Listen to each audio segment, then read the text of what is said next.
recording, okay? Mama, I want to go off.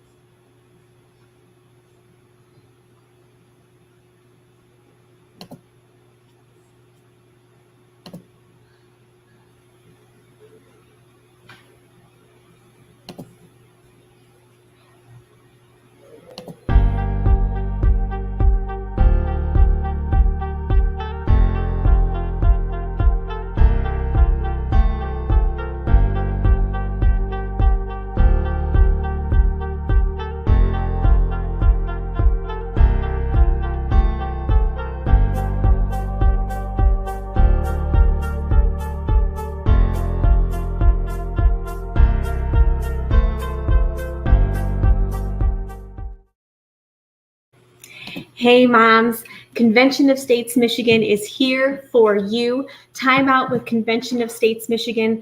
We are here for another fun episode for all of you. So grab your tea, your coffee, your cocktail, depending on whatever time of day it happens to be that you're watching this. It's time for your TimeOut.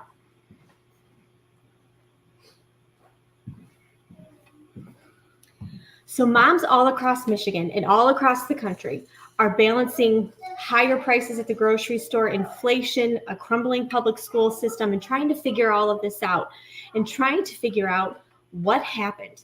We know that our culture, our country, and our government isn't what we remember it to be, but we're not, and it's certainly not where we want it to be now. It isn't where we remember it. It isn't where we want it to be now, and we're not sure how to get it back to maybe what it used to be, or something to that's even a little bit less confusing than what it is right now. So the best part is that there is something that we can do, ladies. So there is something that we can do, moms. You can equip yourself and you can equip your family with the knowledge and the action to restore the federal government to its constitutional boundaries, to what it was constitutionally intended to be. And it starts with an Article 5 convention, national convention of all of the states. So I want to introduce you today for just a couple of minutes to a guy by the name of Pelatiah Webster. Okay, so this is in all of my kind of geeky research history for taking a few minutes for all of you here today.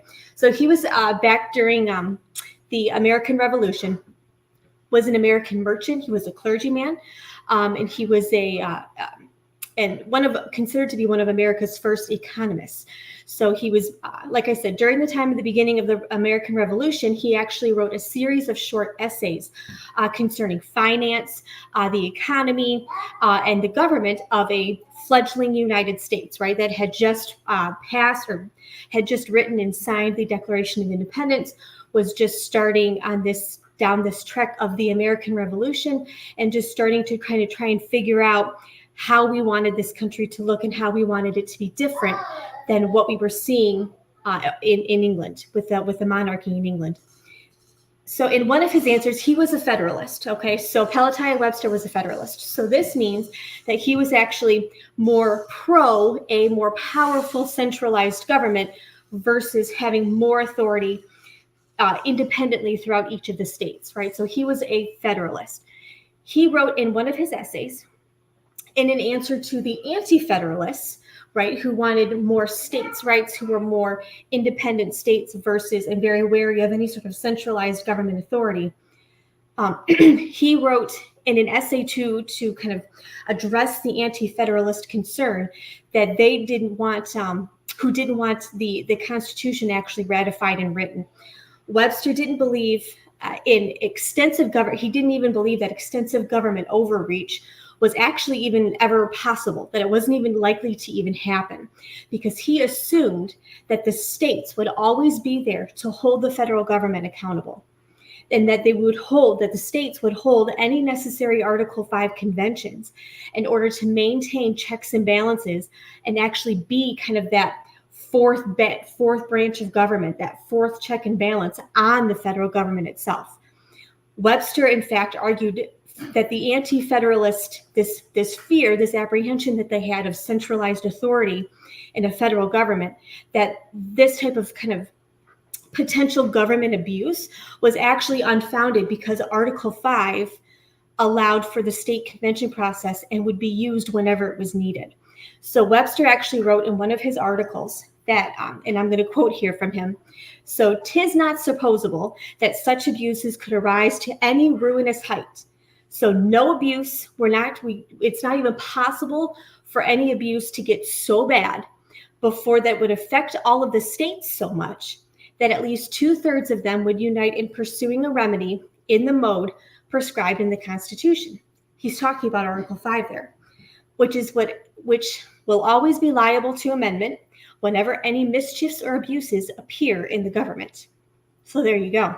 I find Webster's essays in his series of articles, his series of essays that he wrote throughout the American Revolution, throughout the writing of the Constitution, absolutely fascinating, because he actually attempts to collapse this entire argument of this anti-federalist argument of any sort of centralized authority simply because Article 5 exists, and he assumed that it would be used whenever it was needed. So anti-federalists who opposed the ratification of the Constitution, they were fearful that the Constitution conferred too much authority to the centralized federal government. Webster actually writes that it's not even possible for the federal government to overreach into the states and take too much authority away from the states, because the states would never allow that to even happen in the first place. So the states would instead unite in pursuing a remedy in the mode prescribed by the Constitution. He's specifically talking about and addressing Article 5 there. So this argument speaks truth to us today. This is one of his most powerful arguments. And the reason I wanted to take a few minutes and share it all with you today, or share it with all of you today, because it was assumed by our framers, who actually wrote the Constitution, who wrote Article 5 and purposefully put it in there, purposefully put in having a convention of all of the states as a method of amending the Constitution as necessary. It was assumed by our framers that the states and that we the people would not even allow federal overreach to even happen. It was assumed that we would stay vigilant and that we would stay responsible for our liberties, and that we would hold our government responsible when necessary. The convention process it's not convenient, and it's not something to be delayed. It's not something to just kind of be talked about in some sort of theoretical sense. It's not something that we do if we feel like maybe getting around to it at some point, right? The states actually have an active civic responsibility to hold our government accountable and to hold government abuse at bay before it becomes overreaching and overburdensome. The Article 5 convention process is the only constitutional process that gives the states and actually allows the states to have this legal authority to be able to do this. So now you know, moms, America's history is rich in wisdom and guidance, and we will make sure that we delve deep into all of these different types of topics, deep into American history, probably the American history that you probably didn't learn in your K through 12 or even beyond education back in the day. So it's vital that we know this history for ourselves, and so that we can take it, we can absorb it, and then we can also then teach it to our kids, our families, take it out into our communities, our churches, things like that. So thank you for joining me all today. If any of you have any questions along the way, if any of you think of anything, or if any of you have any topics that you want to have addressed, any questions along the way, feel free to go ahead and email me at askmi@cosaction.com. askmi@cosaction.com. I'd be more than happy to get you guys any information, delve into any topics that you think might be interesting. So we'll see you here in a couple weeks. Thank you so much for joining me.